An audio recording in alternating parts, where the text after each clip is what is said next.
SR cartoon Bangla. বন্ধুরা, আজকের গল্প সোনার চুল। হাসানপুর নামে একটা গ্রাম ছিল। সেই গ্রামে বাস করত মেঘা নামের এক অনাথ মেয়ে। মেঘা একাই তার কুঠিরে থাকতো আর সারাদিন বনে বাজারে ঘুরে বেড়াতো। বনে বাজারে ঘুরে যা ফলমূল পেত তাই দিয়ে কোনো মতে তার দিন কেটে যেত। ইস, আমার তো ঘুম থেকে উঠতে একেবারে দেরি হয়ে গেছে আজ। এখন আমি কি করব? আমার তো অনেক খিদেও পেয়েছে। না, যাই বনে গিয়ে দেখি কিছু ফলমূল পাই কিনা।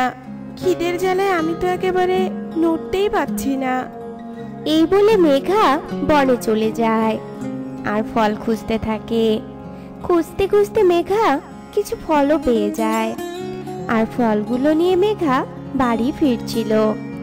আর তখনই সে দেখে রাস্তায় একটা পাখি অসুস্থ হয়ে পড়ে আছে। তখন মেঘা তাড়াতাড়ি করে সেই পাখির কাছে যায়। এ কি ছোট পাখি, তোমার কি হয়েছে? তুমি এভাবে রাস্তায় পড়ে আছো কেন? তুমি আমাকে বলো, আমি তোমাকে সাহায্য করব। আসলে আমি অনেকক্ষণ থেকে খাবার খুঁজছি, কিন্তু একটুও খাবার পাইনি। আর খাবার খুঁজতে খুঁজতে আমি অনেক হাঁপিয়ে গেছি, আবার অনেক জল তেষ্টা পেয়েছে। আমি আর নড়তেই পারছি না। তুমি কি আমাকে জল খাওয়াতে পারবে? এরপর মেঘা হাতে করে পাশের পুকুর থেকে জল এনে পাখিটাকে খাওয়ায়। আর পাখিটাও সুস্থ হয়ে যায়। এরপর তার আনা ফল থেকে কিছু ফল পাখিটাকে খেতে দেয় আর সেখান থেকে চলে যায়। আর এভাবেই অনাথ মেঘা নিজে না খেয়ে অন্যকে খাওয়াতো। আর মেঘার এসব কাজের ওপর একটা পরী সবসময় নজর রাখতো। একদিন মেঘা বসে বসে ভাবছিল, ইস, সবাইকেই দেখি তারা তাদের বাবা মায়ের সাথে কত আনন্দ করে, কত জায়গায় ঘুরতে যায়। কিন্তু আমার ভাগ্যটা এতই খারাপ যে আমার বাবা মা কেউই আর বেঁচে নেই। আমাকে একেবারে অনাথ করে রেখে চলে গেছে। কিন্তু এসব ভেবে কষ্ট পেয়ে আর কি হবে? ওরা তো আর ফিরে আসবে না। আমাকে একাই সারা জীবন কাটাতে হবে। মেঘা এসব ভাবতে ভাবতেই রাত হয়ে যায়। আর রাত হতেই মেঘা ঘরে ঘুমাতে চলে যায়। আর এমনই একদিন সকালে মেঘা বাগানে যাচ্ছিল। ঠিক তখনই মেঘার ওপর নজর রাখা পরীটা মেঘার সামনে আসে। হঠাৎ করে পরীকে দেখে মেঘা ভীষণ ঘাবড়ে যায়। এ কি, কে তুমি? তোমাকে দেখে তো মনে হচ্ছে তুমি একটা পরী। তা তুমি আমার সামনে এসেছো কেন? ভয় পেও না তুমি, আমি হলাম মায়াপরী। আমি তোমার কোনো ক্ষতি করতে আসিনি। আমি জানি তুমি অনেক ভালো, তুমি সবাইকে অনেক সাহায্য করো। আর আমি এতদিন ধরে তোমার মতো একজনকেই খুঁজছিলাম। ও, বুঝতে পেরেছি মায়াপরী। তা মায়াপরী, তুমি কেন আমাকে খুঁজছিলে? তোমার কি কোনো বিপদ হয়েছে? তুমি আমাকে সবটা বলতে পারো।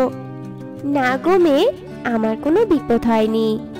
আসলে তোমার পরোপকারিতা আর উদারতা দেখে আমি খুব খুশি হয়েছি। তাই আমি তোমাকে একটা উপহার দিতে চাই। এই বলে পরী জাদু করে একটা চিরুনি নিয়ে আসে আর সেটা মেঘাকে দেয়। এই নাও জাদুই চিরুনি, এটা আজ থেকে তোমার।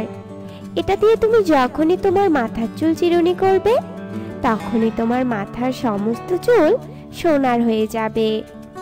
আর সোনার চুল হওয়ার পর 1 মিনিটের মধ্যেই তোমাকে সোনার চুল কেটে রাখতে হবে। আর 1 মিনিট পার হয়ে গেলেই তোমার চুল আবার স্বাভাবিক হয়ে যাবে।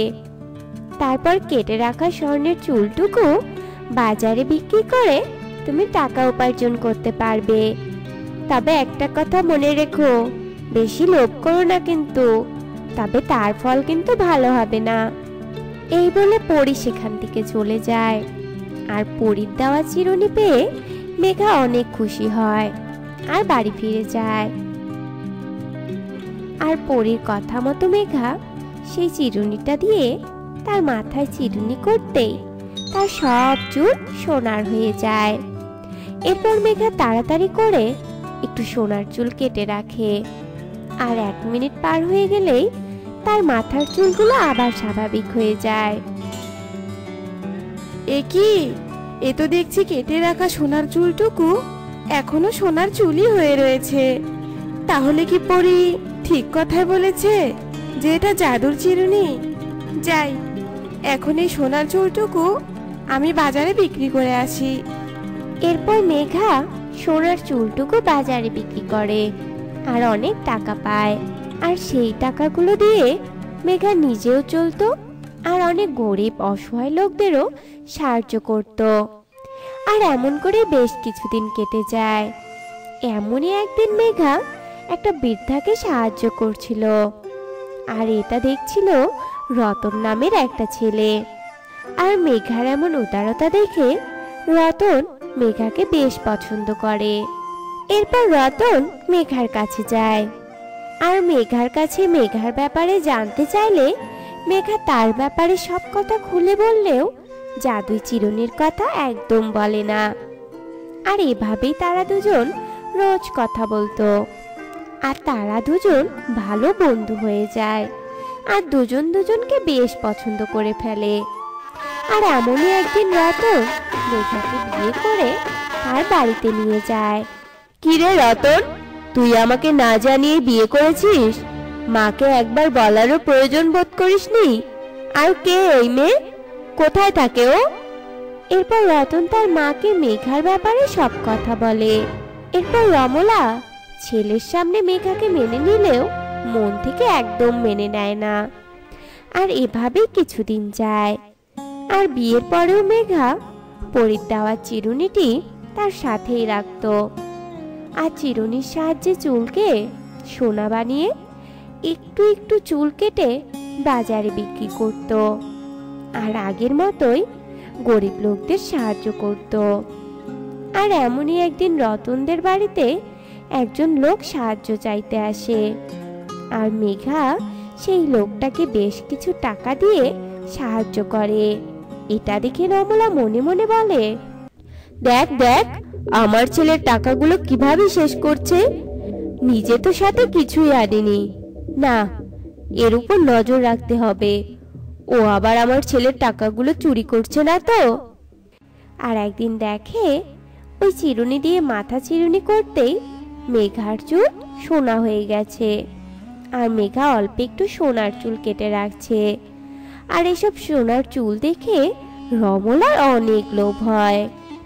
এরপর সে মেঘার কাছে গিয়ে সব জানতে চায়।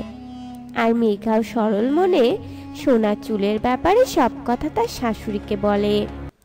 এরপর রমলা আবারও মেঘাকে মাথায় চিরুনি করতে বলে আর সব সোনার চুল কাটতে বলে। মেঘা অনেক নিষেধ করলেও রমলা তা শোনে না আর নিজেই মেঘার মাথায় চিরুনি করে। আর সব চুল সোনার হতেই সবগুলো চুল রমলা কেটে হাতে নেয়। আর চুল কেটে হাতে নিতেই রমলা দেখে তার হাতের চুলগুলো স্বাভাবিক হয়ে গেছে। আর তার বৌমার মাথাতেও আগের মতো আবার লম্বা চুল হয়েছে। এ কি বৌমা, আমার হাতের চুলগুলো তো সাধারণ চুল হয়ে গেল। আমি তো তোমার মাথার সব চুল কাটলাম, কিন্তু তোমার মাথায় তো দেখছি আগের মতোই চুল রয়ে গেছে। এটা কি করে সম্ভব? এ কি বৌমা, তুমি হাসছো কেন? মা, আপনার মাথা? আমার মাথা মানে? কি বলছো তুমি? আমার মাথায় কি হয়েছে? এ কি, আমার মাথার চুলগুলো কোথায় গেল? তবে কি এগুলো আমার মাথার চুল? হায় হায় হায়, আমি তো টেকো হয়ে গেলাম। এ আমার কি হয়ে গেল? এসব আপনার লোভের ফল মা। এজন্যই তো বলে অতি লোভে তাঁতি নষ্ট।